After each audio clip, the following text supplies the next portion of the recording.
Ven, acércate. Hay una historia que pocos se atreven a contar y esta noche quiero compartirla contigo. La leyenda del Lobishome. ¿Has escuchado alguna vez el aullido de un lobo atravesando la niebla atlántica y te has preguntado si detrás de ese sonido late un corazón humano? Escucha, imagina la raya, esa frontera ondulante entre Galicia y el norte de Portugal, colinas cubiertas de carballos y castaños, muros de piedra húmeda, caminos hundidos por siglos de pisadas. Y es invierno. El aire trae olor a leña verde y estiércol reciente. La lluvia cae oblicua, fina, persistente. En las aldeas de la provincia de Ourense, Allariz, Cinzo de Limia, Vilar de Santos, las casas de granito se apiñan alrededor de iglesias románicas cuyos campanarios cortan la bruma. En el siglo XVII, cuando la guerra de restauración portuguesa aún dejaba cicatrices en la frontera, los lobos descendían desde la Serra do Jerez y la Serra do Xurés. Cruzaban el río Limia sin mapas ni aduanas. No eran leyenda, eran hambre con colmillos. Pero en las tabernas, junto al vino agrio y el pan de centeno, el miedo adoptaba otra forma. No se hablaba solo de lobos, se hablaba del lobishome, del gallego lobo y hombre lobo, no el monstruo cinematográfico de lunas llenas y balas de plata, no. Aquí la transformación era íntima, heredada, casi burocrática en su fatalidad. ¿Sabes lo que significa nacer séptimo hijo varón consecutivo? En aldeas donde el registro parroquial era ley, ese número se anotaba con un silencio espeso. En la iglesia de Santa María de Allariz, los libros de bautismo del siglo XVIII muestran filas de nombres repetidos: Antonio, Bento, Manuel. A veces al margen, una nota apresurada: ¿error del sacerdote? ¿Pronunciación defectuosa del latín sacramental? ¿Un bautismo interrumpido por la tos del cura o el llanto del niño? Bastaba una duda para que el rumor echara raíces. Se decía que, al llegar la pubertad, el séptimo hijo comenzaba a ausentarse por las noches. No siempre había luna llena, no siempre había testigos, pero sí había huellas. Escucha el crujir de las hojas, el golpe seco de una puerta al cerrarse. Un muchacho que se desnuda en una encrucillada donde confluyen caminos viejos y se revuelca en el polvo que antes pisó un lobo. A ese acto lo llamaban espojar, revolcarse, entregar la piel al suelo como quien firma un contrato invisible.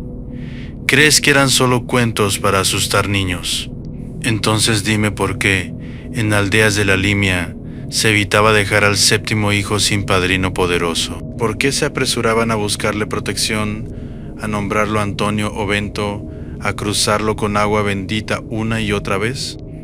En el siglo XVIII, mientras en Madrid reinaba Carlos III y en Lisboa se reconstruía la ciudad tras el terremoto de 1755, en estas tierras la preocupación era más antigua que cualquier monarca.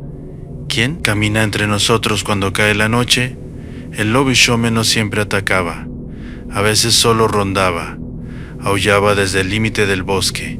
Otras veces el ganado amanecía desgarrado, pero los cortes no eran limpios, parecían hechos con rabia, no con hambre. Y en los caminos entre Allariz y Celanova, alguien empezó a contar que había visto a un hombre encorvado, con la ropa rasgada, correr a cuatro patas bajo la lluvia. ¿Era un lobo? ¿Era un loco? ¿O era el séptimo hijo que jamás debió nacer? La respuesta comenzó a tomar forma en una noche concreta, en una aldea concreta, cuando un padre decidió seguir a su propio hijo hasta la encrucijada.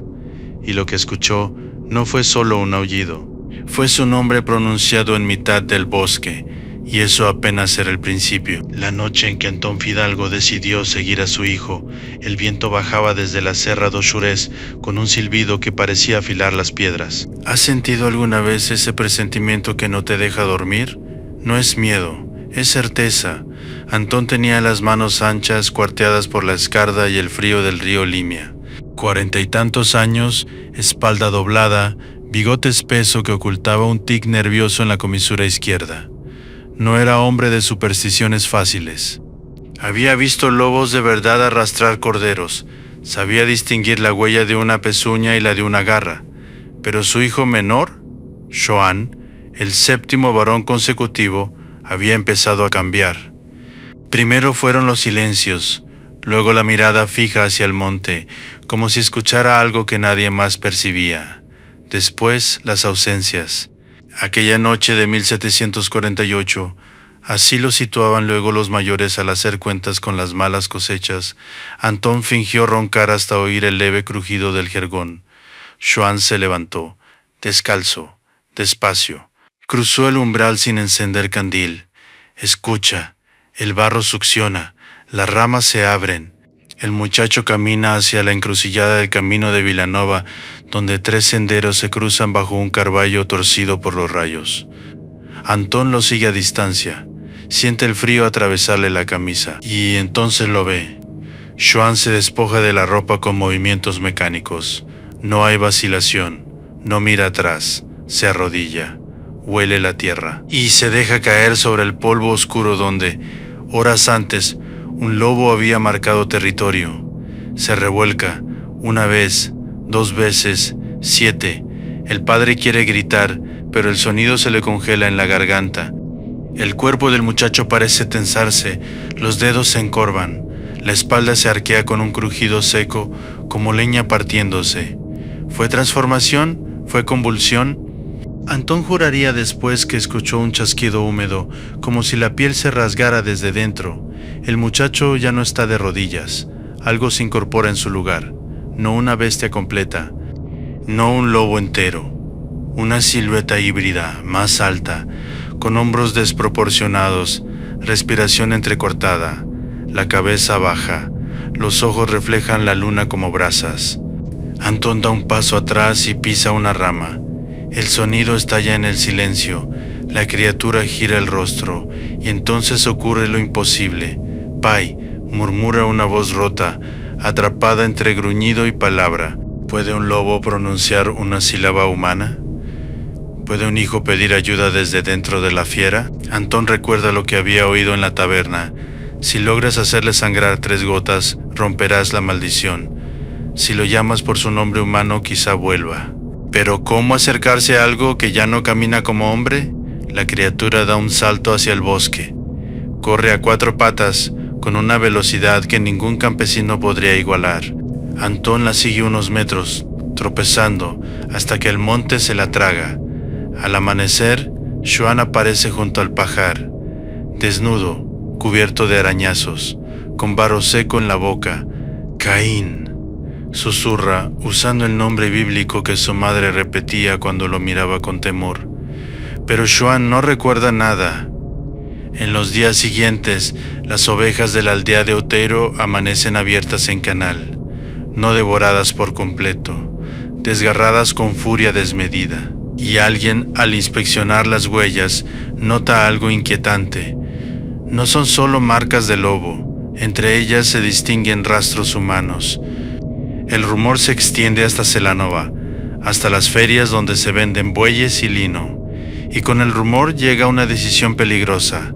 Si el Lobishom camina entre ellos, alguien tendrá que enfrentarlo. Pero, ¿quién se atreverá a derramar sangre que podría ser la de su propio vecino? La respuesta surgirá cuando una mujer, no un hombre, reclame haber visto algo aún más perturbador que una transformación, porque en estas tierras no todos los Lobishomes eran varones. Y esa revelación cambiará el miedo para siempre. ¿Y si te dijera que el miedo cambió de forma cuando una mujer habló? Se llamaba Inés de Vilar de Vos, 32 años, viuda desde hacía 5 inviernos, espalda recta como asta de bandera, manos curtidas por el lino y el ordeño. Tenía una cicatriz fina sobre la ceja derecha, recuerdo de una coz de mula. No era propensa al desvarío. En la feria de Celanova regateaba con precisión matemática y jamás aceptaba vino que no hubiera visto servir. Fue ella quien, en la primavera siguiente, aseguró haber visto a la capitana de lobos. La escena ocurrió cerca del río Arnoya, a la altura de un molino de piedra cuyos muros aún conservaban marcas de agua de crecidas pasadas. Inés había salido antes del alba para revisar las trampas de anguilas. La bruma se deslizaba como leche derramada sobre el cauce. Entonces lo escuchó, no un aullido, una orden. Un sonido corto, seco, casi humano, que detuvo a la manada en seco. Entre los lobos emergió una figura más esbelta, de movimientos calculados. No tenía la masa torpe de un macho alfa. Era ágil. Vigilante. Y cuando levantó el rostro, Inés distinguió algo imposible, una mirada consciente. ¿Has sentido alguna vez que alguien te estudia desde la oscuridad? No como presa, como igual. Inés no huyó. Se quedó inmóvil. Sabía que correr era sentencia. La figura dio un paso hacia ella. No mostró colmillos, no atacó, simplemente sostuvo la mirada. En la aldea se murmuraba que algunas mujeres podían liderar manadas o transformarse. No eran comunes, pero existían en el susurro colectivo. Las llamaban capitanas. No víctimas de una maldición heredada, sino portadoras de una fuerza antigua, más cercana a los relatos celtas que a las admoniciones del púlpito. Cuando Inés relató lo ocurrido frente al atrio de la iglesia, bajo el pórtico románico, el silencio fue más espeso que el incienso. No era bestia sin juicio, dijo. Sabía que yo la veía. Algunos hombres rieron, otros se persignaron. El cura, Fray Tomás de Bande, frunció el ceño. Hombre delgado, dedos manchados de tinta por copiar sermones, mirada penetrante. No negaba la existencia del mal, pero desconfiaba del fervor popular que convertía todo en prodigio. El lobo es criatura de Dios, sentenció, y el hombre responde por sus actos. Sin embargo, esa misma semana, 2 caballos aparecieron destripados en una finca cercana a Cinzo de Limia. No había señales de consumo, solo violencia, y lo inquietante no fue la matanza, fue el patrón. Las huellas mostraban algo desconcertante. En algunos tramos, la pisada parecía de lobo. En otros, la profundidad sugería peso humano, como si el cuerpo alternara forma en medio de la carrera. En el norte de Portugal, en aldeas próximas a Chaves y Montalegre, corrían relatos similares. Allí hablaban del lobisomem jumento, el hombre que no se volvía lobo sino burro salvaje, condenado a cargar sobre el lomo invisible el peso de sus culpas. ¿Era metáfora de trabajos forzados, castigo moral o descripción literal de algo que no encajaba en categorías simples? Joan comenzó a mostrar moretones en las piernas, como si hubiera corrido largas distancias. Inés, por su parte, notó que cada vez que se cruzaban en la fuente, el muchacho bajaba la mirada con una mezcla de vergüenza y temor. Una tarde, mientras el sol teñía de cobre las aguas de Limia, Inés lo interceptó. ¿Qué recuerdas de las noches sin luna?, preguntó sin rodeos. Joan tragó saliva, sus manos temblaban. Sueño que corro, susurró, pero no sé de qué huyo. El miedo ya no era rumor, tenía nombres, rostros, respiraciones.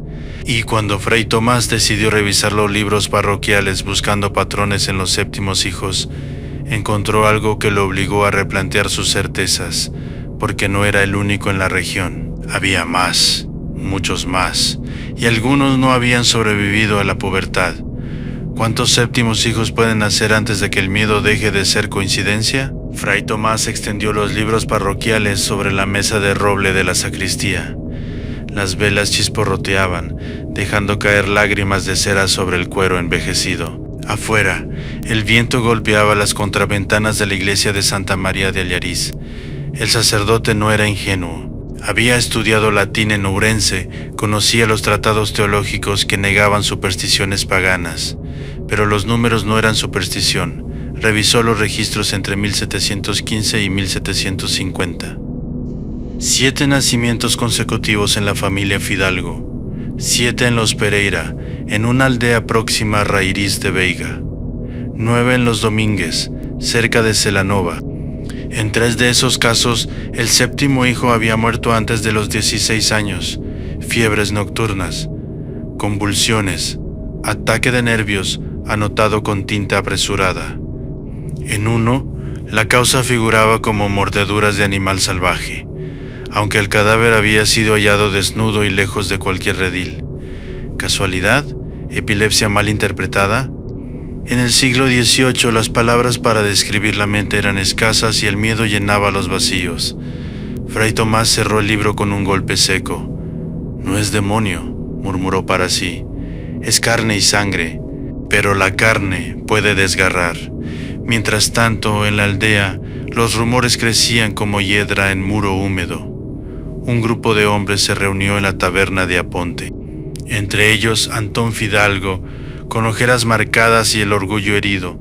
Nadie lo acusaba abiertamente, pero todos evitaban mencionar el nombre de Joan.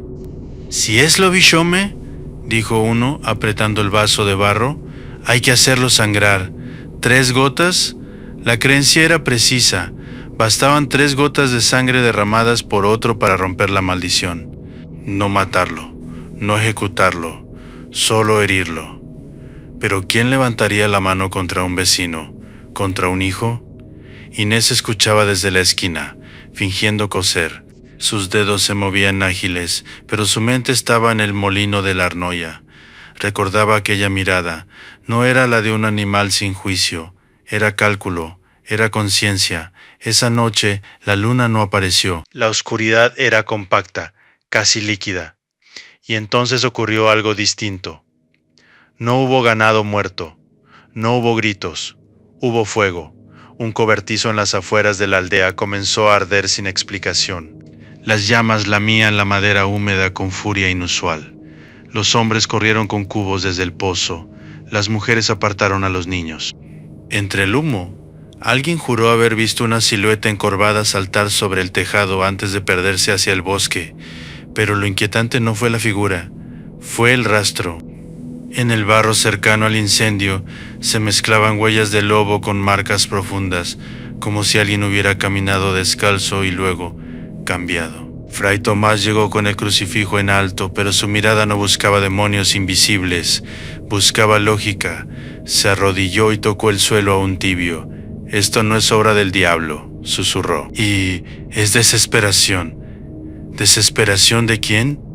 A la mañana siguiente, Joan apareció con una quemadura reciente en el antebrazo izquierdo. La piel roja, ampollada. No supo explicar cómo ocurrió. Antón lo observó en silencio. El muchacho evitaba su mirada, y por primera vez el padre sintió algo más fuerte que el miedo. Duda. ¿Y si no era solo maldición heredada? ¿Y si alguien estaba provocando las transformaciones? ¿Y si el Lobichome no nacía, sino que se hacía? Esa pregunta comenzó a circular como pólvora invisible.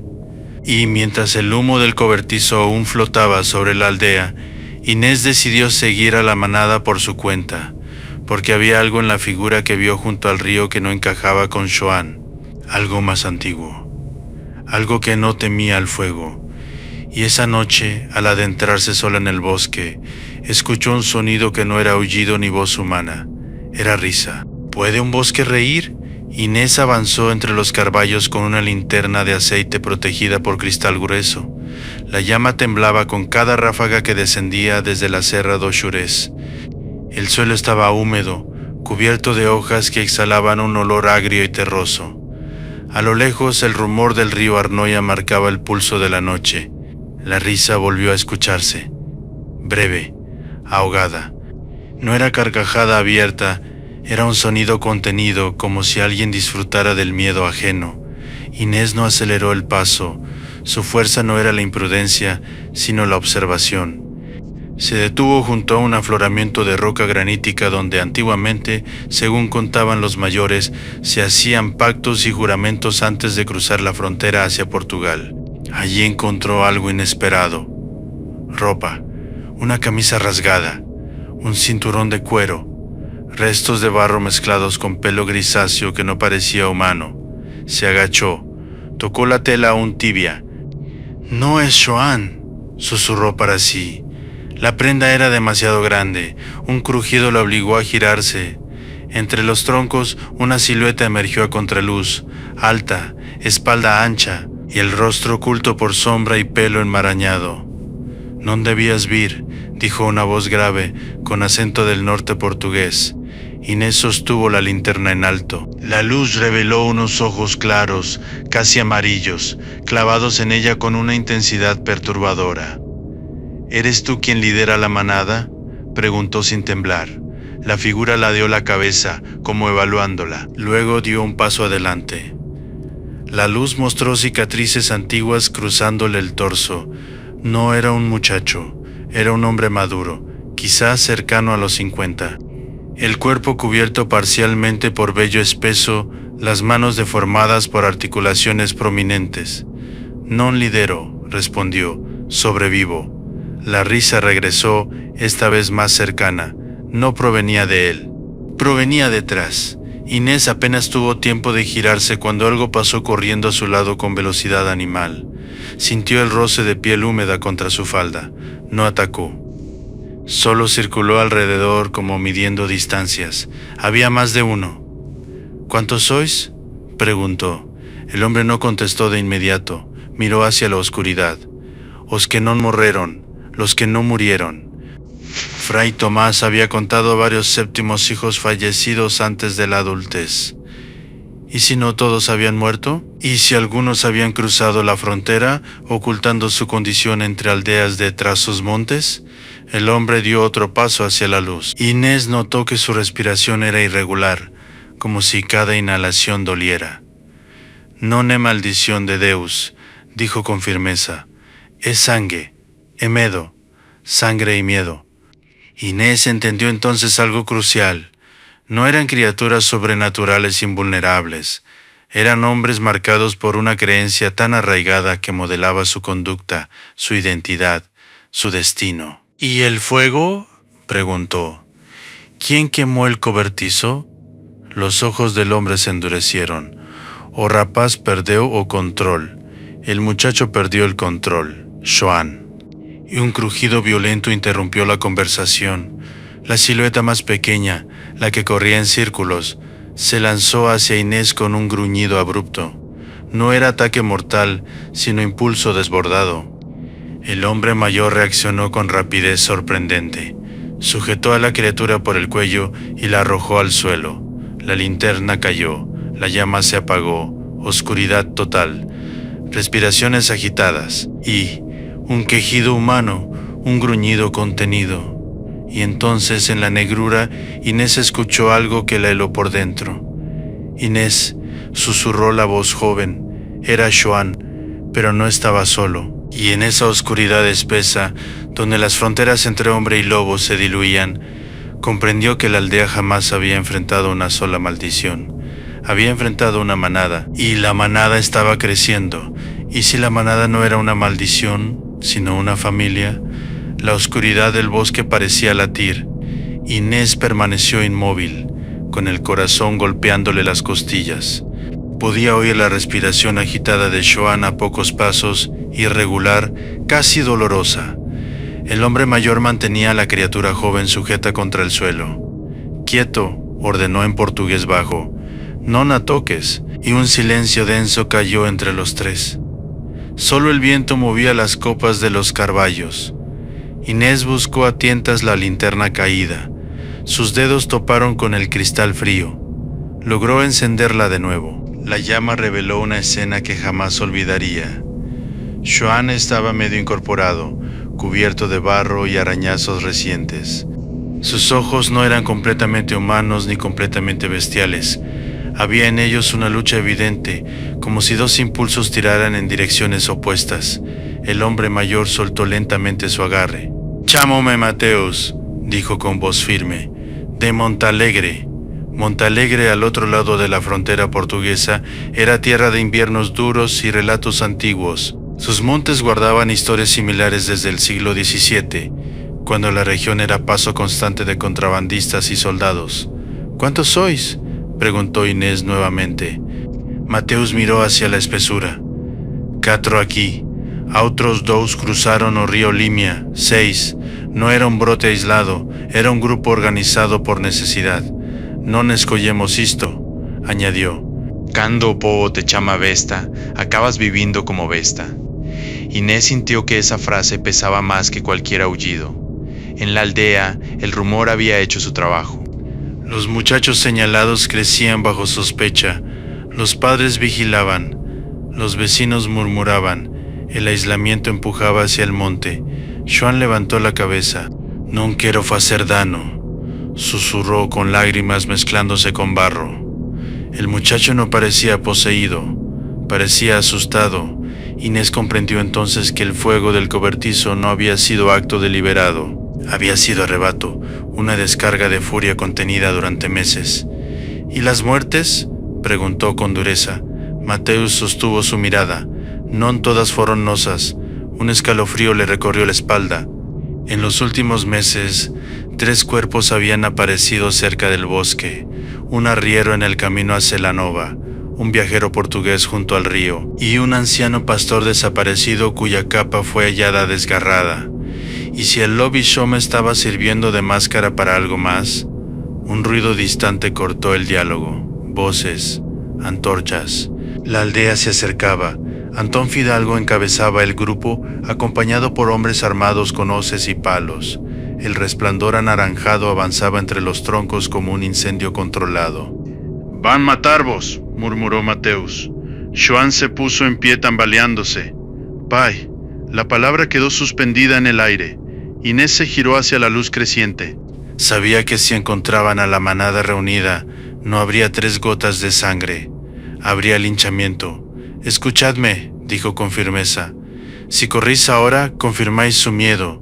Si os quedáis, moriréis». La decisión debía tomarse en segundos. El crujido de ramas anunciaba que los aldeanos estaban a menos de 100 pasos. Mateus miró a Xuan, luego a Inés. «Hay otra manera», dijo en voz baja. «¿Otra manera?» El viento sopló con fuerza, apagando momentáneamente una de las antorchas que se aproximaban. Las sombras danzaron. Y entonces Mateus reveló algo que cambiaría la perspectiva de todos. «O verdadero lobo non somos nós. El verdadero lobo no somos nosotros». Antes de que Inés pudiera preguntar qué significaba, un grito desgarrador surgió desde la dirección opuesta al grupo de aldeanos. No era humano, pero tampoco era de ninguno de los presentes. Y ese sonido hizo que incluso Mateus palideciera, porque reconoció el aullido, y no pertenecía a su manada. ¿Puedes distinguir un aullido de advertencia de uno de caza? Mateus sí pudo. Cuando el sonido rasgó la noche desde la ladera que descendía hacia el río Limia, su postura cambió. No era miedo lo que cruzó su rostro, sino reconocimiento. «Ese», murmuró, «non è dos nosos». El grito volvió a escucharse, más cercano, grave, sostenido. No tenía la cadencia regular de Xuan ni la vibración áspera de los otros jóvenes. Era profundo, dominante, antiguo. Las antorchas del grupo de Antón vacilaron. Algunos hombres se detuvieron. «¿Oíste eso?», susurró uno. El bosque entero parecía contener la respiración. Inés giró lentamente la linterna hacia la pendiente. Entre los troncos algo se movía con una seguridad distinta. No corría. Caminaba, 4 patas firmes, lomo ancho, pelaje oscuro que absorbía la luz. Un lobo real, grande como pocos habían visto en la comarca desde los inviernos duros de principios del siglo XVIII, cuando las manadas descendían hambrientas tras las nevadas en la Serra de Ojeres. Este no era híbrido, no vacilaba, no mostraba conflicto interno, era pura naturaleza. Y detrás de él, más sombras, una manada salvaje. Mateus dio un paso atrás. «Eles tamén nos expulsaron», dijo en voz baja. «Non sos Holmes». La revelación golpeó a Inés con fuerza inesperada. La manada humana no dominaba el bosque, lo compartía, a duras penas. El gran lobo avanzó hasta un claro. Sus ojos reflejaron las llamas de las antorchas que ya se acercaban por el otro flanco. Durante un segundo imposible, 2 grupos se observaron, aldeanos armados y lobos verdaderos, y en medio los señalados. Xuan comenzó a temblar, no de transformación, sino de pánico. «¡Pai!», susurró de nuevo, ahora audible para Antón, que acababa de irrumpir entre los árboles. Padre e hijo se miraron a través de humo y miedo. Antón levantó el palo que llevaba en la mano, pero no lo bajó. El lobo alfa emitió un gruñido bajo, profundo. No atacó, evaluaba. Las historias de siglos habían confundido fronteras. Cuando el ganado moría, ¿era obra de hombres rechazados o de depredadores naturales? Cuando un viajero desaparecía en la niebla, ¿quién cargaba con la culpa? El lobo dio un paso hacia adelante. Los hombres retrocedieron instintivamente. Uno de los aldeanos lanzó una piedra. Error. El animal reaccionó con velocidad explosiva. Se lanzó sobre el hombre, derribándolo. No hubo teatralidad, solo eficiencia brutal. Un mordisco certero en el antebrazo. Grito. Sangre. 3 gotas no bastaban para romper maldiciones esa noche. El caos estalló. Antorchas cayeron. Chispas prendieron hojas secas. Gritos humanos y aullidos se mezclaron en una sinfonía primitiva. Mateus agarró a Joan por el hombro. «¿Agora ves?», le gritó. «Non somos los únicos monstruos que temen». Y Inés tiró de Antón hacia atrás justo cuando otro lobo cruzó el claro. El padre cayó al suelo, aturdido. El gran lobo alfa se detuvo en medio del fuego incipiente. Miró directamente a Joan. Un instante suspendido. 2 criaturas señaladas por el mismo territorio. El joven no gruñó. No respondió con desafío. Bajó la mirada. El lobo sostuvo la posición y luego, con una decisión que parecía casi consciente, emitió un aullido largo que hizo eco en las colinas. La manada salvaje se retiró hacia la oscuridad. Sin persecución, sin remate, solo retirada.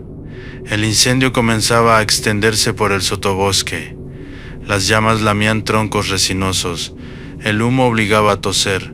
Antón, aún en el suelo, miró a su hijo cubierto de barro, sin colmillos expuestos, sin transformación visible.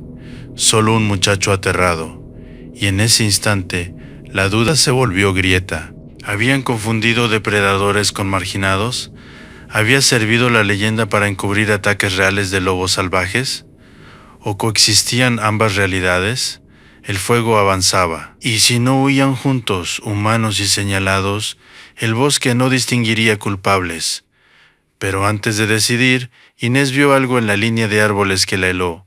Una figura observaba desde la distancia, de pie, no a 4 patas, y sonreía. ¿Quién sonríe mientras arde el bosque? Inés no apartó la mirada. Entre la cortina de humo y brasas flotando, distinguió claramente la silueta erguida. No corría como los lobos, no se agachaba como quien huye del fuego. Observaba. La figura dio un paso hacia la luz intermitente de las llamas. Un rostro conocido emergió. Fray Tomás. El sacerdote sostenía el crucifijo en una mano y algo más en la otra. Un bastón largo, reforzado con hierro en la punta. Su sotana estaba recogida hasta las rodillas, revelando botas cubiertas de barro fresco. No parecía asustado, parecía calculador. «Retiraos del bosque», ordenó con voz firme, proyectándola por encima del crepitar del fuego. Los aldeanos, confusos y heridos, obedecieron casi por instinto. La autoridad eclesiástica pesaba más que cualquier duda. Inés avanzó hacia él. «¿Qué hace aquí tan lejos del atrio, padre?», preguntó con filo. Fray Tomás no respondió de inmediato. Sus ojos pasaron de Joan a Mateus con un análisis frío. «La superstición es un arma útil», dijo finalmente. «Mantiene al rebaño unido». Antón, aún respirando con dificultad, levantó la cabeza. «¿Útil para qué?». El sacerdote clavó el bastón en el suelo. «Para que no cuestionen lo que no deben cuestionar». El humo se arremolinó entre ellos. En los últimos años, las tierras comunales cercanas al río habían cambiado de manos. Documentos firmados con marcas de campesinos analfabetos habían transferido parcelas a una orden vinculada a la diócesis. Pastos antes compartidos ahora tenían dueño. Y quien protestaba encontraba en el rumor del Lobishome una forma conveniente de descrédito. ¿Casualidad que los ataques más recientes ocurrieran cerca de esas tierras disputadas? Mateus comprendió primero. «¿Usaches Omedo?», dijo con voz baja, casi admirativa. «¿Deixaches que nos culparan?». Fray Tomás no negó, tampoco confirmó. «El lobo siempre ha sido enemigo del orden», respondió. «Y algunos hombres también». Un crujido fuerte anunció la caída de un árbol consumido por el fuego. Las llamas iluminaban el rostro del sacerdote desde abajo, deformando sus facciones. Joan dio un paso adelante. ¿Sabía usted lo que me pasaba? Silencio. Sabía que era séptimo hijo, contestó finalmente. Sabía que la aldea necesitaba una explicación cuando el ganado moría. Antón se incorporó con esfuerzo, la ira reemplazando al miedo. ¿Permitió que señalaran a mi hijo? Fray Tomás sostuvo la mirada sin parpadear. El miedo canalizado es menos peligroso que el miedo libre. Inés sintió un escalofrío más intenso que cualquier aullido. Y no era brujería, era estrategia, pero entonces un detalle rompió la aparente lógica. En la manga derecha del sacerdote, apenas visible bajo el resplandor, había sangre fresca, no la del aldeano mordido. Era más oscura, más espesa. Mateus lo vio también. «Non foron só lobos os que mataron viaxeiros», murmuró. Los ojos de Fray Tomás se tensaron apenas un segundo. La figura que había sonreído no era observador neutral, era actor. ¿Había encubierto asesinatos bajo la máscara del Lobishom? ¿Había alimentado la leyenda para ocultar violencia humana? ¿O había algo más que aún no revelaba? El sacerdote levantó el bastón ligeramente. «Volved a vuestras casas», ordenó. «El bosque purificará lo que deba purificarse», pero nadie se movió. El fuego crecía, y detrás de ellos, desde la profundidad del monte, el gran lobo alfa volvió a aullar. Esta vez no fue advertencia, fue desafío, y el sacerdote por primera vez mostró algo parecido al temor. ¿A quién responde el miedo cuando descubre que lo han usado? El aullido del lobo alfa descendió por la ladera como una sentencia antigua. No era un sonido caótico, tenía cadencia, dominio del territorio. Las llamas iluminaban el claro con un resplandor irregular, y por un instante el bosque entero pareció dividido en tres fuerzas: los aldeanos, la manada humana y el depredador real. Fray Tomás apretó el bastón. La punta de hierro reflejó la luz del incendio. Inés dio un paso hacia él. ¿Cuántos murieron para proteger su orden?, preguntó sin elevar la voz. El sacerdote no respondió. Miró hacia el borde del claro. El gran lobo apareció entre el humo. No atacó de inmediato, caminó con esa calma que solo poseen los animales seguros de su fuerza. Sus ojos pasaron por Mateus, por Joan, por Antón, y se detuvieron en el sacerdote. No era superstición lo que vibraba en ese instante, era instinto territorial. Los lobos habían perdido terreno ante la expansión de cultivos y rebaños. Desde finales del siglo XVII, las crónicas locales hablaban de batidas organizadas, recompensas por pieles, trampas de hierro colocadas en sendas de paso. El equilibrio estaba roto mucho antes de que el término Lobishome se pronunciara en susurro. El animal dio un paso más. Fray Tomás levantó el bastón con intención clara. «Atrás», ordenó. Pero la orden no iba dirigida solo al lobo, iba a todos. Mateus avanzó medio paso, colocándose entre el sacerdote y Joan. «Non uses otra vez, Omedo», advirtió. El sacerdote dudó apenas un segundo. Fue suficiente. El lobo se lanzó, no contra el grupo entero, directo al hombre que sostenía el hierro. El impacto fue brutal. El bastón cayó al suelo. Fray Tomás rodó entre hojas ardientes. Y un grito rasgó el aire, humano y agudo. Antón reaccionó primero, no con odio, sino con reflejo primario. Tomó una antorcha caída y la agitó frente al animal. El fuego chisporroteó cerca del hocico del lobo. El alfa retrocedió, no por temor supersticioso, por cálculo. La manada salvaje apareció detrás, tensando el momento. Inés gritó: «Retiraos todos». El incendio ya no era amenaza lejana. Las llamas ascendían por los troncos resinosos, el humo espesaba el aire hasta hacerlo irrespirable. El lobo alfa sostuvo la mirada un segundo más, y luego giró. Con un movimiento breve de cabeza, indicó retirada. La manada desapareció entre sombras, tan silenciosa como había llegado. El sacerdote quedó tendido, el brazo desgarrado, la sotana ennegrecida. Respiraba, pero la sangre manaba en pulsos irregulares. 3 gotas no bastaban esa noche. Xoan miró sus propias manos, temblorosas, aún humanas. Non fun eu, susurró, y nadie lo contradijo. Los aldeanos confundidos comenzaron a retirarse hacia el camino de piedra que llevaba a Yariz. Algunos ayudaban al herido, otros evitaban mirar a Mateus y los suyos. El bosque ardía, pero el fuego ya no era símbolo de purificación ni de castigo divino, era consecuencia. Antes de irse, Mateus se volvió hacia Inés. «Non somos monstruos», dijo con gravedad. «Somos o que o medo construe». La frase quedó suspendida en el humo. Antón apoyó una mano en el hombro de su hijo. No hubo disculpas, no hubo declaraciones solemnes, solo contacto firme. El relato del Lobishome no desaparecería al amanecer. Las aldeas seguirían contando historias, pero algo había cambiado. El enemigo ya no tenía forma única. Mientras descendían hacia el valle, Inés miró atrás una última vez.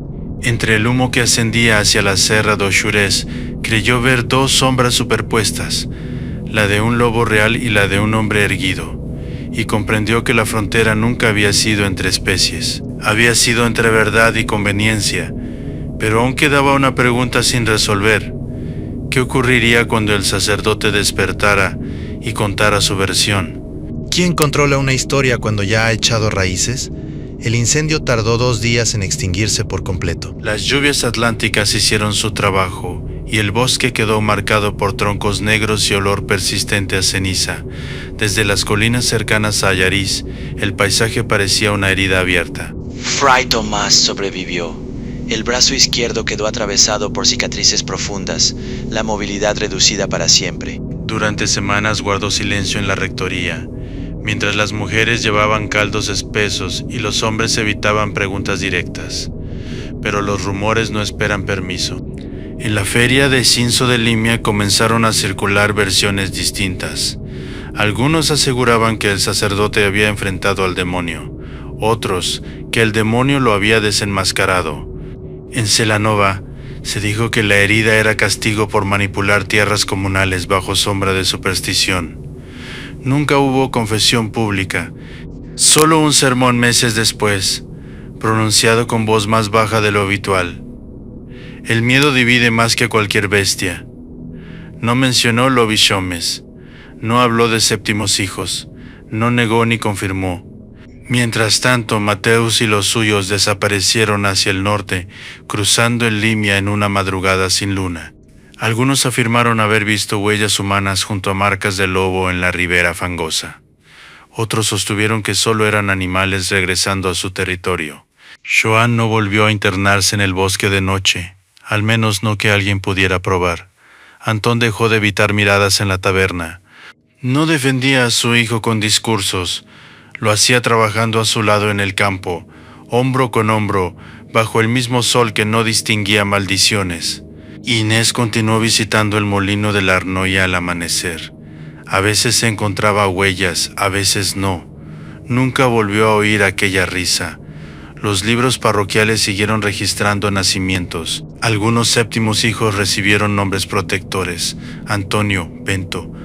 La costumbre no murió, solo perdió filo. Con el paso de las décadas, el Lobishome se transformó en relato de invierno. Las historias se contaban junto al fuego, exageradas, estilizadas. La figura híbrida fue tomando rasgos más teatrales, más seguros, más cómodos. Pero en el siglo XIX, cuando el nombre de Manuel Blanco Roma Santa comenzó a resonar en Galicia, muchos recordaron viejas noches y antiguos miedos. No porque todo encajara, sino porque la leyenda ofrecía un molde listo para rellenar. El bosque, mientras tanto, siguió siendo bosque. Los lobos reales continuaron descendiendo en inviernos duros. Las tensiones por tierras y fronteras no desaparecieron. La necesidad humana de explicar lo inexplicable tampoco. Dime algo. Si hubieras vivido allí, en una aldea donde la niebla borra límites y el aullido atraviesa paredes de piedra, ¿habrías señalado al séptimo hijo? ¿Habrías creído en la maldición? ¿O habrías mirado primero hacia quienes se beneficiaban del miedo? En la raya, cuando el viento sopla desde la serra do Xurés y roza los carballos, aún hay quien afirma escuchar 2 sonidos superpuestos, un aullido y una voz humana que pronuncia un nombre en la oscuridad. Quizá nunca sabremos cuál fue primero, pero la próxima vez que oigas un lobo en la distancia, pregúntate, ¿temes a la bestia o a la historia que alguien te contó sobre ella?